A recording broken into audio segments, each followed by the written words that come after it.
Hey, Lara. Hi, Christina. How are you? I'm good. Thank you so much for doing this last minute. I know we talked about it this morning at like 6:30 a.m. You're welcome. I No, was up and moving anyway, so no big I deal. am too. I'm an early bird. But as soon as I saw your picture, you and I have been working out together for over a year. We've been going to the same gym. We're in some of the same classes, and I've seen some of your progression happen over that time frame. But when you posted that 365 from last year to this year side by side, it just had this huge impact. And I was like, wow, I got to talk to her and find out what she did, because I think it could help motivate a lot of people.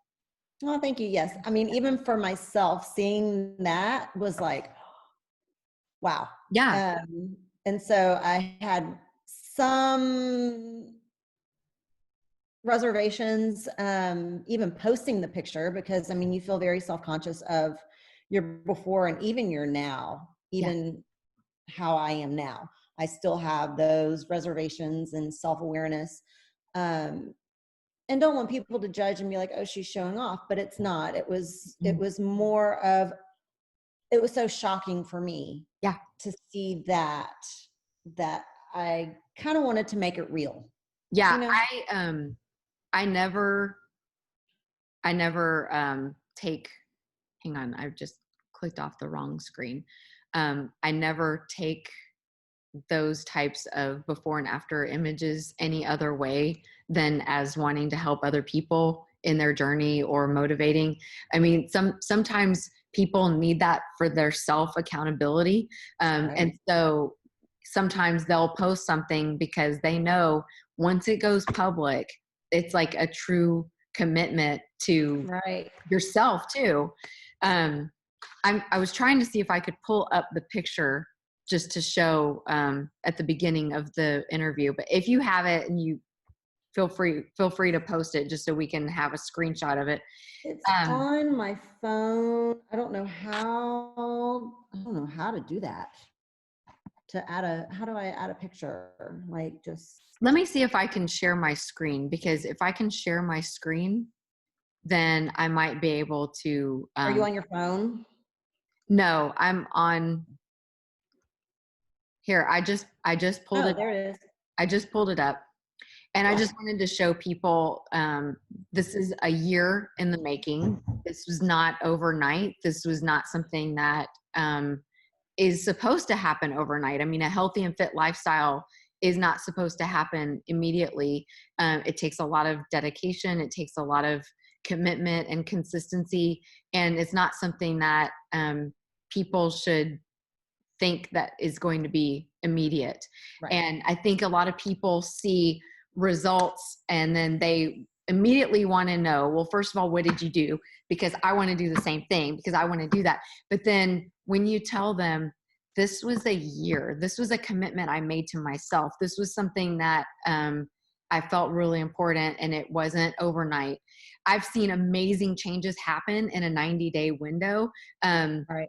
But yours was a year. So my biggest question is, how did you, first of all, how did you commit to a year, and how did you get started? Um, it started with a friend of mine inviting me to join the gym. I did the onboarding process. I went in there thinking, I don't need this trainer. I know what to do. Well, guess what? He convinced me that there were all these options available that could fit my time, my budget, all Your of it. lifestyle, yeah. So I said, you know what? Let me just try this. Well, I had amazing results like that with him. Like it just, the pounds that I had so much trouble getting off for 4 or 5 years, which the picture that you showed is my heaviest. Mhm. But that weight slowly came on. Mhm. So it started just coming off quickly. And it was like, okay, this is like working.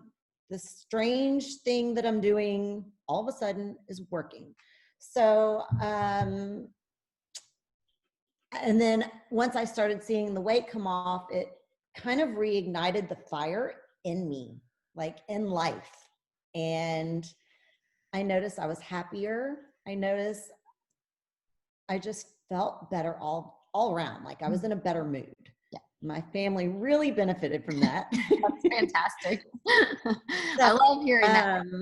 yeah. So it's just become something that I've done for myself. Mm-hmm.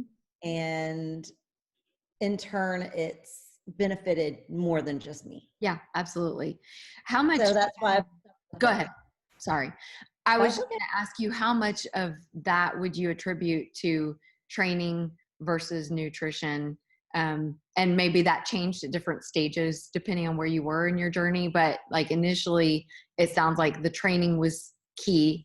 So how did that work? How did the nutrition? Well, the training was key, but I would say that 65% was nutrition, and the other percentage was 35% was Moving. the workouts. Now I have a very sensitive body. I'm very insulin resistant. And I had been paleo for years and years and years and years. I had added grains back into my diet. That's when I started putting the weight back on. And then I talked to the trainer, and he's kind of tweaked it. Put me back on paleo, but much stricter. We found out that there were some things that a lot of people can eat that I can't. And finding that inflammation and reducing the inflammation was a huge part for me, because I wasn't just overweight. I had arthritis all in my back and my knees and my wrists. So it kind of took care of all of that too. So not just, and then the workouts, of course, were way more intense with a trainer, and he suggested some classes for me to take. And one of them happened to be Warrior Sculpt. Which is where we met. Well, we knew each other through our kids through third grade, but we got to know each other better.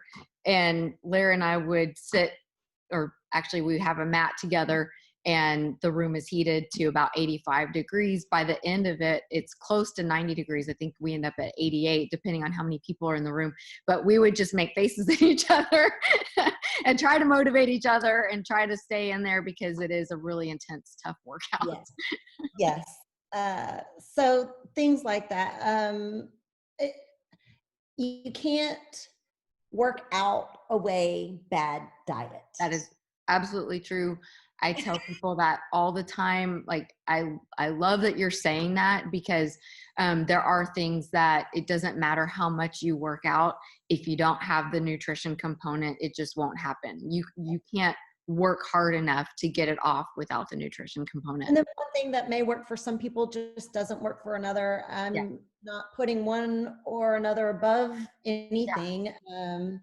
I just found that what works for my body, and I have been keeping true to that, because I find that I just feel good. What works, and do what works, for you. So that's fantastic. Clean, good meals. Yeah, absolutely. So can you share some of the, like, what would some of your foods be? Like, what would a typical lunch be, dinner? What are you making at home that is really working for your body? I eat a lot of fish, because that's what I enjoy. And a lot of chicken. I don't do a lot of pork. That's kind of a treat, so to speak. And then very lean grass-fed ground beef is another one of our staples. So I kind of rotate between things like salmon, mahi-mahi, chicken breast, and the lean ground beef. I try to only do that once a week with the ground beef, but sometimes the kid gets bored and he's like, I've had enough chicken. Well, that's the other thing about balancing family with a healthy, fit lifestyle, because sometimes we incorporate different foods into our home because we want our kids to have a diverse diet. For them, having essential fat is essential. I mean, it's important, and we're not going to cut that out. But at the same time, you have to make the meals agree with everybody. So that's the biggest balance, with being a family. A lot of people don't know that pork is actually over 40% fat. So a lot of times I teach my clients how to consume lean meals that are under 20% by calories. Most people don't know how to calculate that correctly. So pork is something that we would absolutely stay away from, but it is often marketed as the other chicken or the other food, and that is absolutely not true. Boneless, skinless chicken breast will range between 15 and 19% fat, depending on how it was prepared. But pork is almost always over 40%. That's why it's a yeah. And that was not something that was on my diet plan with my trainer at the time, because we did try to focus on if we were going to have any kind of meat, it's going to be grass-fed, it's going to be grass-fed or organic, or both, or pasture-raised, those kinds of things. And finding pasture-raised pork in the grocery store is very hard. So, the only way to really get that is through the local farmers, and sometimes it's kind of pricey. So I'm not even going to go there. Yeah.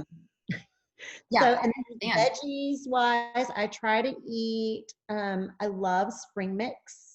So for lunch, it's typically some kind of protein, one of those three, and then a spring mix salad with a simple, like, avocado oil, lemon, salt and pepper.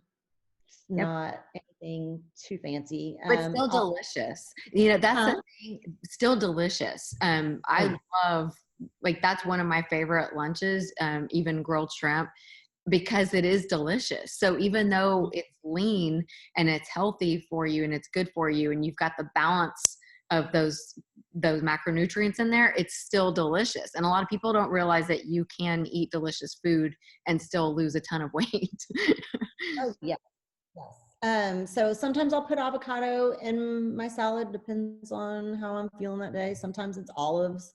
Yeah. It's very simple. It's very, I eat such simple foods because it's normally something that I'm like, I don't feel like spending a lot of time on this. But for dinner, now that's different. So I'm a very, big believer in, don't want to say believer. I don't really like breakfast foods. So I typically will have whatever I have left over for dinner as breakfast as well the next day. Okay. So interesting way to do it. Yes. I'm not a big egg person. So I like eggs, but I typically not really. If I do have any kind of carbs, it would be in the morning. That would be something that's going to be a starchy veggie. Sweet potatoes, white potatoes in small amounts, but I'll eat sweet potatoes like a whole one. Yeah. Yeah. Same here. Those, that's awesome. To get me going through the day, because typically after the morning, I focus on my protein and lots of veggies. Something else that I always have on hand is, I call it smashed cauliflower. So I steam cauliflower, a little bit of salt and pepper, and then I smash it. I will put a tiny bit of, I use this non-dairy soy-free butter substitute because I don't do great with dairy. So I have to really manage that. I can only have small amounts per day. So I use this one product that I just love. And so I put a little bit of that in there, maybe. Yeah, just for a little flavor. Just a little bit. Okay. But that one whole cauliflower head will last me the entire week. So it's, broken up over almost 7 days, but I will eat that almost every night for dinner as one of my sides. Grilled asparagus. So I set up my plate with a protein, 2 veggies, and then some kind of healthy fat, whether it's avocado. I love coconut because it is it's kind of like a treat after you've had your meal. It has that sweetness that kind of will damper the sweet tooth. what else do I eat? Hmm. Broccoli. Yeah. Yeah. My kids actually, both of them. So they're both going to be totally different, right? If one likes carrots, the other one likes something else, they're opposite. But they both like broccoli. So we do consume a lot of broccoli just because everybody will eat it. Yes. And sometimes I add in some carbs if I haven't had any in a few days, as far as like veggie wise. So I'll have some carrots, or I do like corn on the cob. So I might have that every now and then. But I mean, Yeah. whatever floats your Awesome. boat, right? I mean, So if you deprive yourself, what's that? so you're just keeping it simple. I like that. Yes. That, I feel like if I deprive myself completely, I just go off the rails. yeah. And so if I have just a little bit every now and then, I'm like, Absolutely. moderation. Yeah, absolutely. So, obviously the first thing on everyone's mind when they see an amazing transformation like that is, what in the world did you do? Because they want to try to do something similar. But I'm actually more interested in, what was the catalyst that got you. So your friend can invite you to the gym and you can Right. say, okay, sure, I'll go to the gym.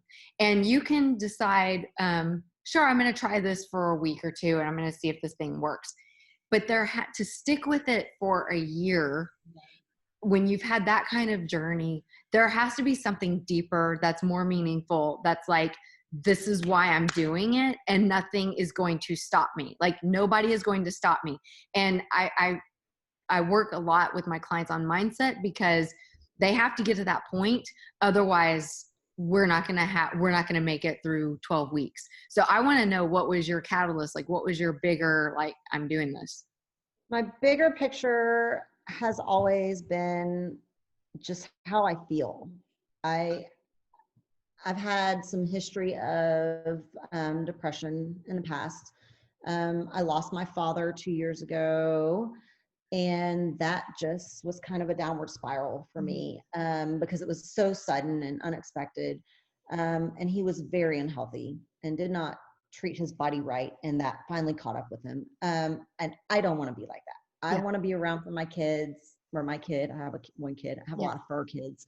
For my kid, my fur kids, and my husband. And the fact that I'm happy and I feel good and I sleep good and I'm not in pain. I mean, yeah, I may overwork out sometimes and be a little sore, that happens. Yeah, I'll do that. That to me is growth. I feel that, and it's like, okay, that's my body changing. That's me getting stronger. It's just how I feel. I feel so much better. Clarity, mental clarity. I have the energy to get up and be engaged in life. I want to go for a walk. I want to go for a bike ride. I want to go out and see my friends. I don't want to be hidden in my house anymore. And that's kind of the path I was on. Was I was so tired. I was so just, and I found my life again, and some say, oh, well, the gym's not your life. Well, no, it's not. That's just the community and what reignited that fire. Yeah.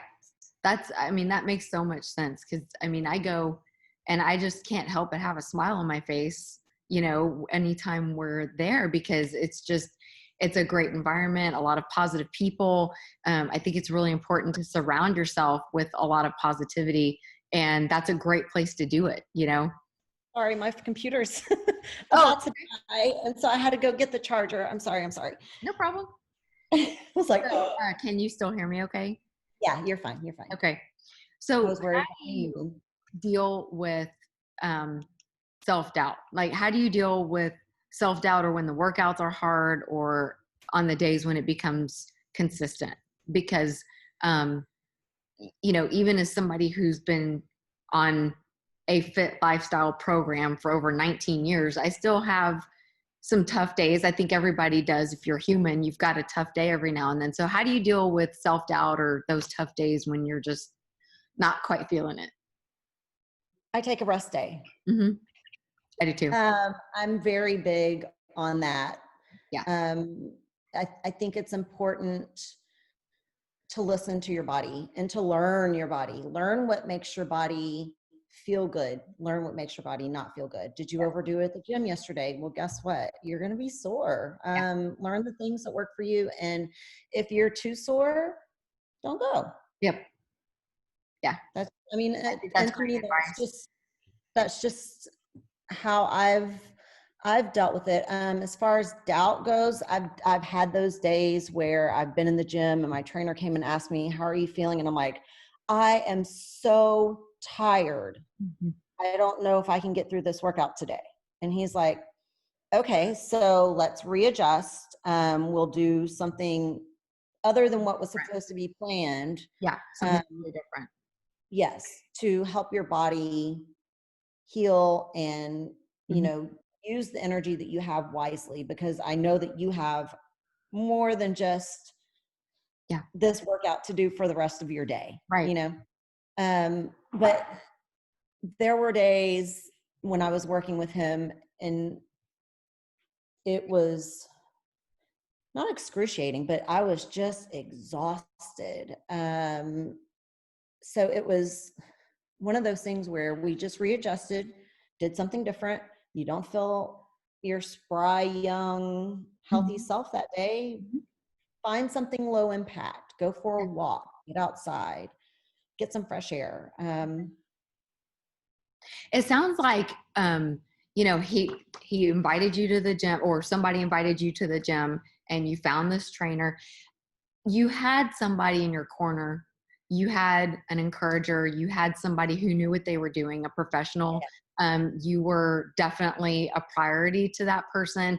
They saw something in you that you weren't able to achieve yet, but he knew that you could get there. How important do you think it is to have a trainer or an accountability person just constantly picking you up and saying, you can do this?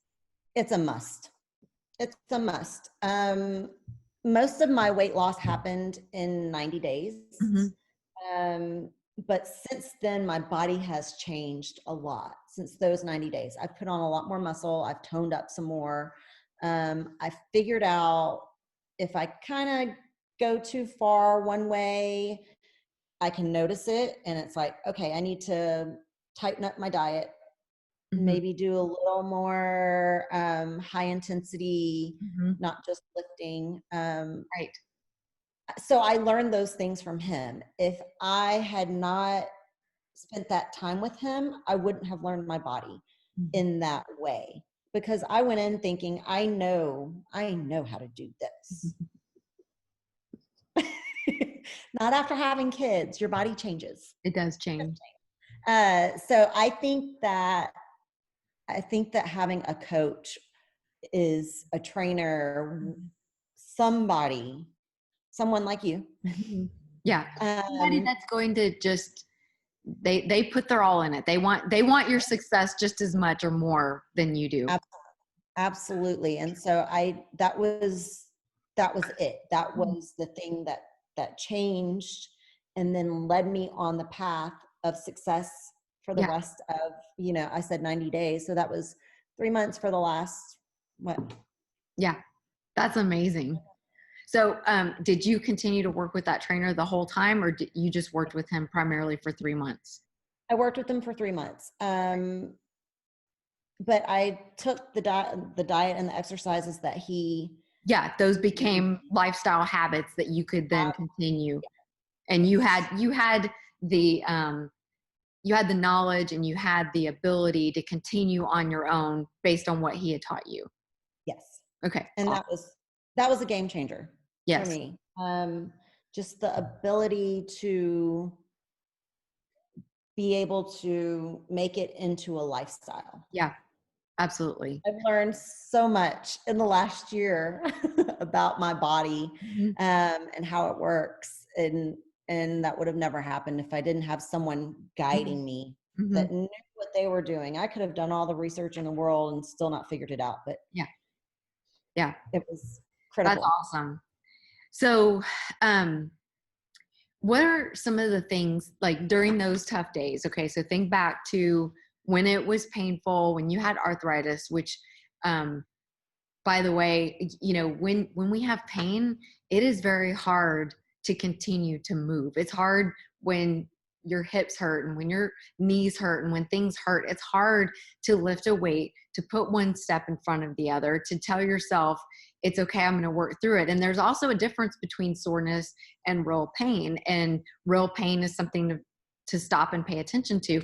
So how did you, on those days that were tough, how did you tell yourself that you were going to keep going? Like what were some of the things that you told yourself in here that allowed you to keep going? Oh, I said some not nice things. To yourself. Out loud. I mean, I would cuss at myself. Don't be a seriously. Gotcha. I don't know any other way to say it, because I was very, not hard on myself, but it was like, okay, you cannot quit. Just go, do it. And I still say that stuff to myself. Like, that's my internal voice. You're like, you can't quit. Like, there is no option to quit. No. You need that inner voice that's just like go in there and do it. Right. We did have a couple of different times and exercises and movements that I had a hard time with, because I do have a fracture in my sacrum, which I don't even pay any attention to that because it doesn't bother me anymore. But the arthritis that was above it in my lower back was sometimes excruciating to do certain exercises. So my trainer was amazing. He would give me the correct form. If still the correct form and I wasn't doing it correctly, he'd say, okay, we're not going to do it. We're going to find some other way for you to find a different exercise. This exercise, work this body part, but safely for you.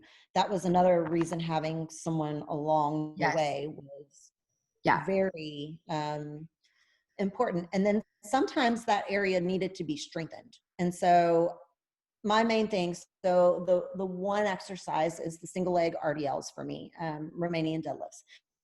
And it would just kill my lower back. And I'd get about 6 in and it was like, it just lock up. And he's like, okay, no more. We're not doing those anymore. We'll just find something else to do. Yeah. And we did. And so that was another moment when having a coach there or someone that knew what they were doing was able to shift me one way or the other. I mean, there's no reason to hurt ourselves to try to do this. We're trying to get better. Yeah, absolutely. But yeah, the things that I said, I'm not repeating. You're not going to say. But, everybody no option to quitting. Just no option to quitting. Yeah.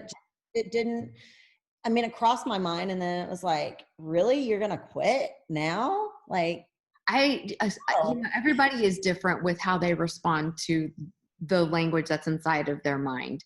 And, we found that the more positive we can be, like, your words become your actions, they become your thoughts, like everything is connected, right? And so one of the things, kind of my 3 key philosophies with my clients are purpose. We don't do anything for just the sake of doing it. Like, it has a deeper purpose involved.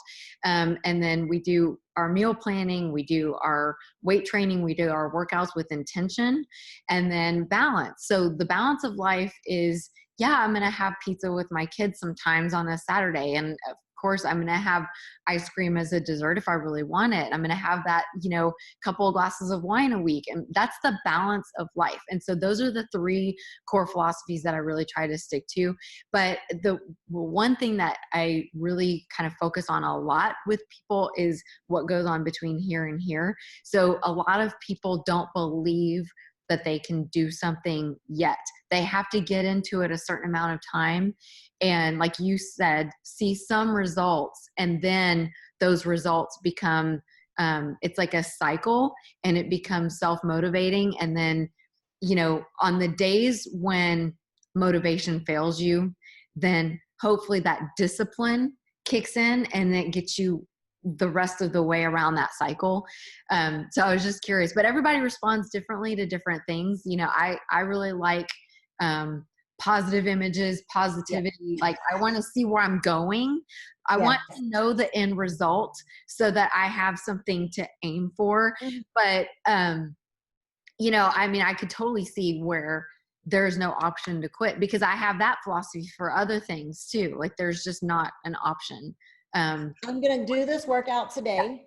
I'm gonna do this Yeah. many of this many of this. I'm gonna Yes. do this, and this, and Yeah. that's what I'm gonna do. Like But not only there. did you plan it, you Yes. actually did it. And that's the biggest key because I've also had clients where they will plan it all out and they're like checklist people and they want to write it all down, but they may or may not complete what they set out to achieve. And when that happens, then it has the opposite effect on us because we want to be people of integrity. We want to be people of accountability. We want to be who we say we are. And when we don't fulfill that to ourselves, then it has the opposite impact. So Absolutely. yeah. So I was very curious because everybody is motivated by Now I'm like, no. No, I love it because you're like, there is no option to quit. Like there is just right. no Yeah. option, no excuse. This is what I'm gonna do. Yeah, this is what I'm doing. That's it. So Yeah. if you had to name a why now, like what's your bigger why? For me, it's just to give you an example.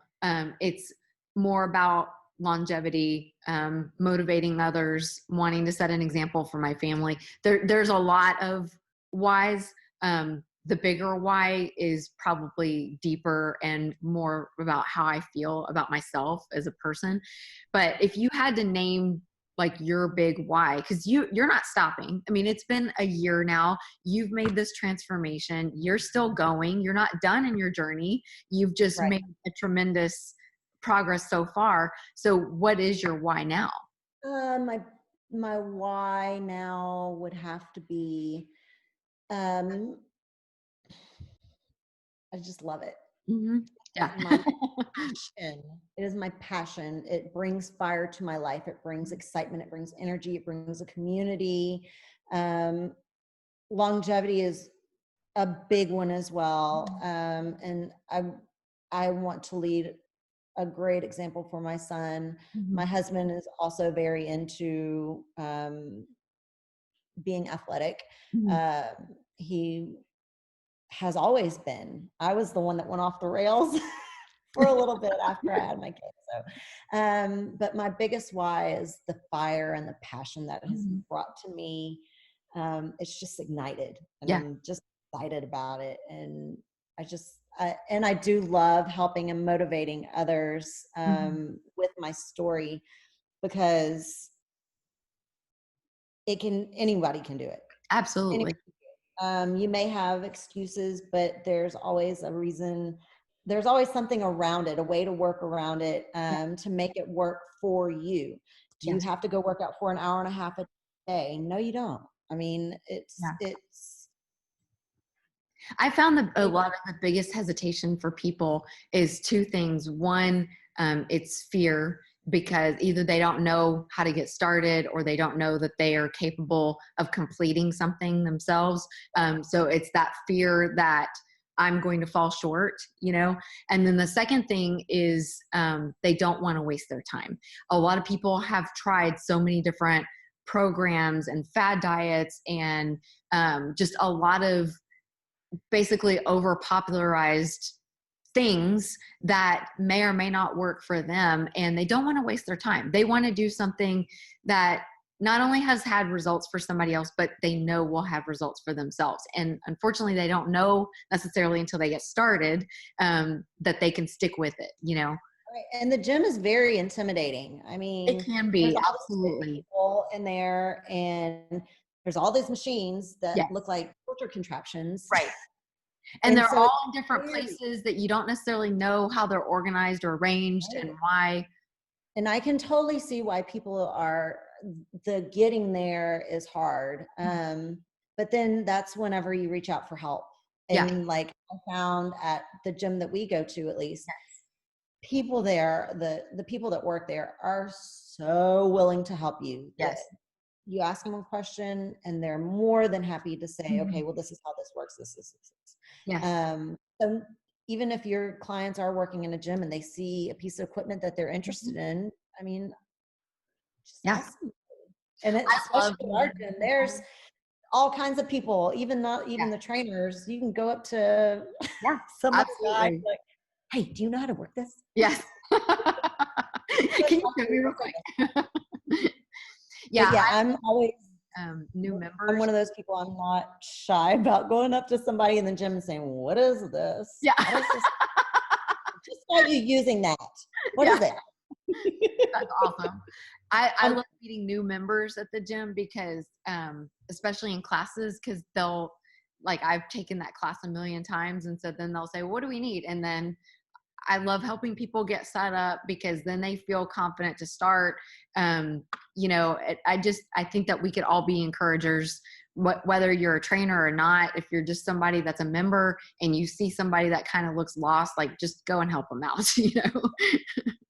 yes, because there have been so many times when I've walked into those group fitness classes, not knowing a single person and Yeah. saying, what is going on in here? What do I need? What did I get myself into? Yes.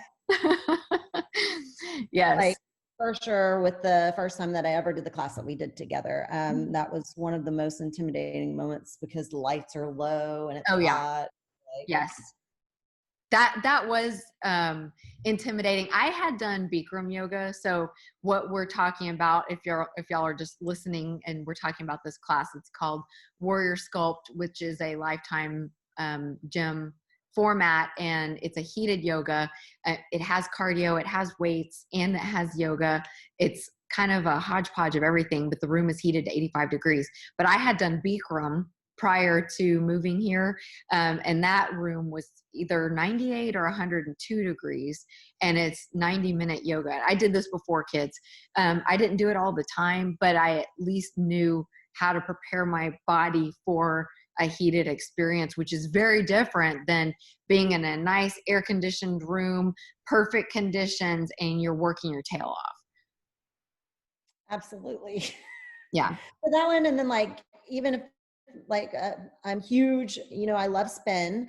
I'm a cyclist, like that is my adrenaline rush, Mm-hmm. so to say. And the first time going in there and trying to set up this bike Yes. that's got all these moving parts, it was like, Yeah. and And the luckily clips or not clips, and how do you do yes, it? And the sweet little instructor, he was like, I'll help you. So he came and he set up the bike for me, and it was just on from there because I was addicted from the yeah. moment I found the bike.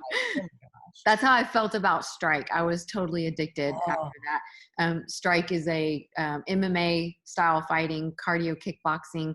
You're fighting the air. You're fighting this invisible opponent. But if you have a any big old kind of stress, stick. yeah, you're leaving it on the floor.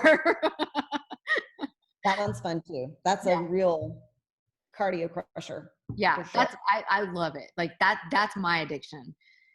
So, what would you tell somebody who's looking at your story, Lara, and thinking, I can't do it, or wondering if they can do it? Like maybe they're just on the edge and they're like, I don't know, like she's gotten some great results. She was really consistent, but I don't know if I can do that. Anybody can do it. I Mhm. mean, I didn't do anything fancy, any strange workouts. I did metabolic conditioning type, high intensity mixed with weightlifting. Mm-hmm. Uh, I I think whenever you're first getting started, having someone to talk to give you a plan and give you a guide to get you started Mm-hmm. is so important. Yeah. I tried these gimmicky internet workout plans. They're great, the ones that I found, but they weren't for me. They might work for other people. They didn't work for me. Mm-hmm. Mainly because my problem was the inflammation from diet.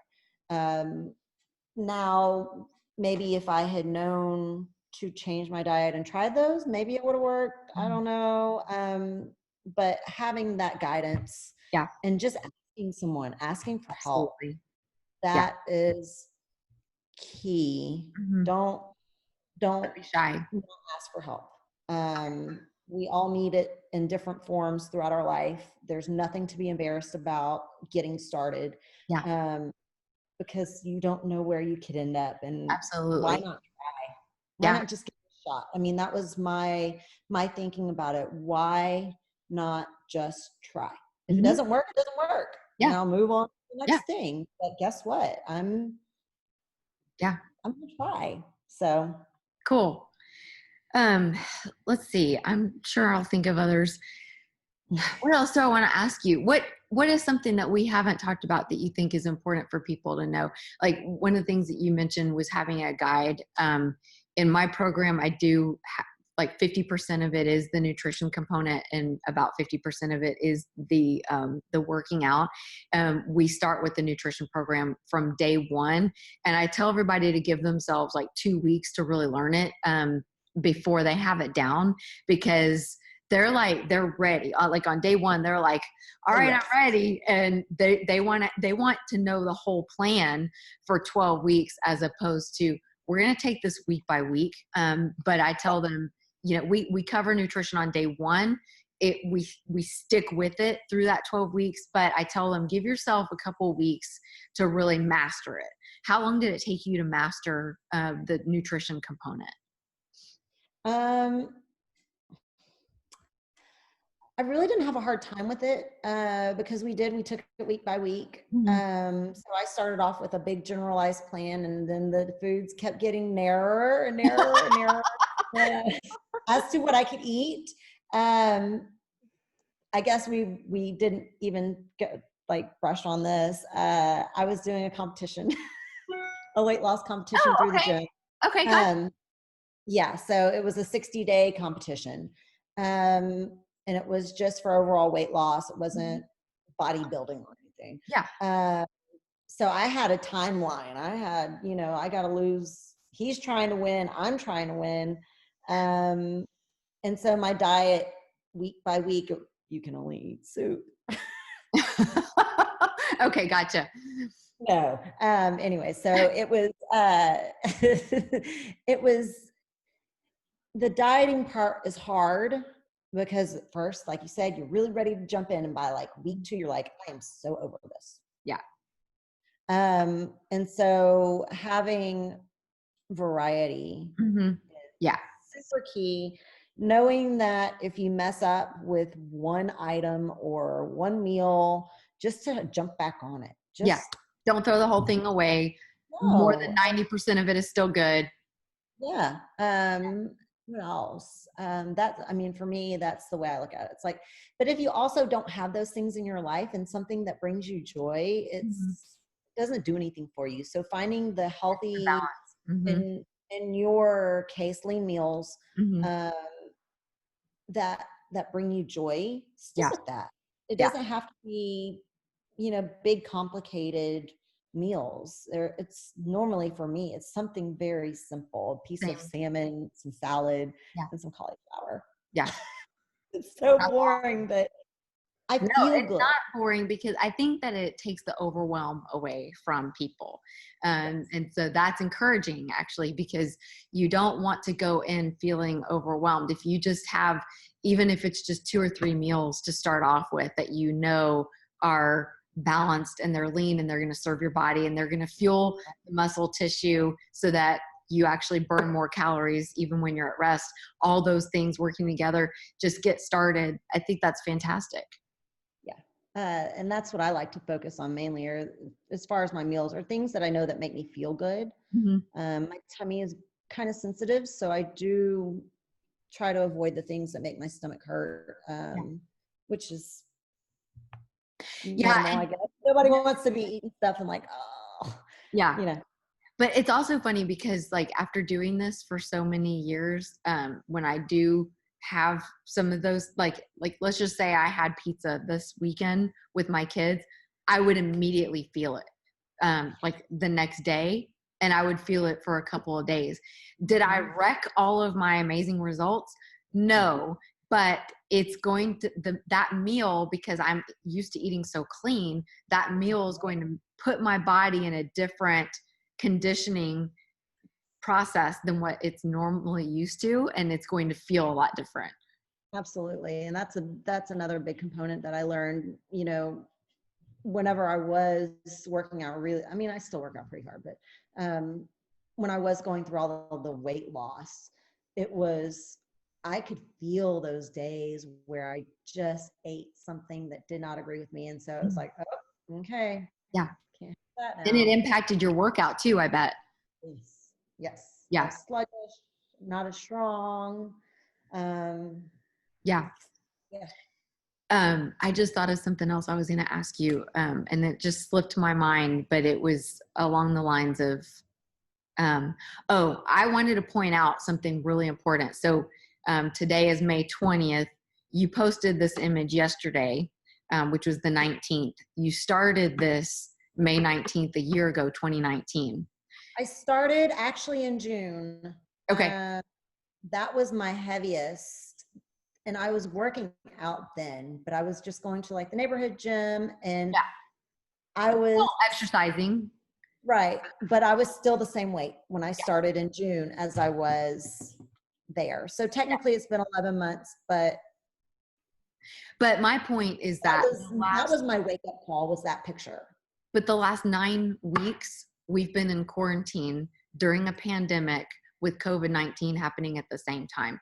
The results that you posted yesterday, you're still making progress despite all these other things happening. So I feel like that is important to mention, because that can be incredibly motivating. It doesn't matter what we're dealing with as a country or as a world right now with this pandemic. We can still make things happen. We just have to commit to it. Absolutely. That was something that has kind of helped me keep my cool and not, completely lose it. It was a great way for me to step out for an hour or 45 minutes or whatever, because I was doing your workouts with you guys live a couple of times, and then I did them whenever we started doing them from home. I think I did them for a few weeks after that. Then my spin bike arrived. Yeah. I know. And then my husband, like I said, is just into this as I am. So he had bought a gym, like a cable gym, and it's got a Smith machine and some other things. So he uses that. Actually, mostly during this, I've used my spin bike and some dumbbells, some 8-pound dumbbells and some 15-pound dumbbells, which I was so grateful to have. That I don't know where they came from, but they're here. I was so lucky to have those. And then we bought a barbell, like a long barbell. And I use that for a couple of things, but I can live on just the dumbbells. Yeah. Same here. I mean, it's really, it's been my sanity to keep me. I totally agree. I feel like, the gym, I always tell people the gym is that's what keeps me sane. It helps me reduce anxiety. I mean, just after becoming a mother, I think in general, anxiety is just through the roof. And we have so many more responsibilities now as we age than we did when we were younger. And you feel a lot of responsibility. And so that anxiety just tends to shoot right up. But when I go to the gym and work out regularly, it just brings it back down. It's my happy place. I feel normal again. And there's been so many times in my business where it's really been a true struggle. And I liken the process of going to a gym and being consistent and working out the same way that you would work a business or, try to achieve anything, whether that's a certification or some kind of higher education that you want to achieve, anything that you want to achieve for yourself, you can analogize working out in the gym with that. And they're so compatible. It just gives you such strength in all different areas. And I treat it like a job. Like I get up in the morning, I get my coffee, I get dressed, and I used to take my kid to the bus stop. Yeah. And go directly from the bus stop to Hopefully the gym. that'll come again in a few months. Yeah, right. So it was, for me, it was part of my morning routine of coffee, dress, off to the gym. Yeah. Drop the kid off to the gym. Now it's coffee, dressed, off to the gym. Yes. But the gym's upstairs. But it's at your house. Yeah. In the other room. So I kind of don't have any excuses. I have nothing but time on my hands because I don't work. I'm a stay-at-home mom. So that started becoming another thing of my husband. When many years ago, he would always say, why don't you go to the gym? Why don't you go? Oh, I don't need a gym to work out. I can work out. Well, little did I know that would be in my future. Yeah. Yeah. So having to adjust and make myself do something that I wasn't used to doing is huge, because I have heard friends of mine who go to the gym say, I just can't get myself to do it. I'm like, I know it's different. It's not the same intensity. It's not the same people. You're by yourself. Yeah. But it's something that I'm like, I just don't have anything else to do. The biggest thing that's helped me through this quarantine. 5 minutes for myself. Yes, please. Yeah. Well, one of the things that has helped me through this quarantine is doing the live workouts, and making those available for everybody, just so that they had a plan, because I'm one of those people that has to be prepared for anything that I do. I cannot walk onto the gym floor and just make up a workout. I have a written sheet of paper. I'm prepared. I know exactly what I'm doing. That's the purpose part and the intention. But it's like, I just cannot function. My brain will not work if I'm unprepared. And so I always tell people, I'm like, just walk in with a plan, even if it's just something very basic that you start with, because it's going to give you the confidence to pick up that dumbbell, even if it's a lighter one initially. It doesn't matter. I started off with 5-pound dumbbells. And then, you start to learn your body, start to learn the process and the etiquette and how things work. And then you just go from there. Yes. The amount of weight, that doesn't matter. You're there, you're doing it. Who cares how much you lift? Yeah. I'm like, 8-pound weights work great for me. Yeah. Consistency is the number one thing. And then beyond that, working with somebody, you can always make adjustments and improve. So, well, I think that this is awesome, and I think it's going to motivate a lot of people, and I really appreciate you doing this, especially last minute. Like I said, what else do I have to do? Well, I can guarantee you it's going to inspire somebody, and somebody's probably going to reach out to you or somebody's going to reach out to me, and they're going to say, all right, if anyone has any other questions, shoot them over to me. I don't mind answering whatever. I'm an open book. Awesome. I love helping people. So my background's in nursing. So I'm a caretaker by nature. So and your mom. So you're taking care of, your home. Crazy too. Yeah. So, well, thank you so much, Lara. I really appreciate it. And you're welcome, Christina. I will prepare this and then send it to you so you can share it. Okay.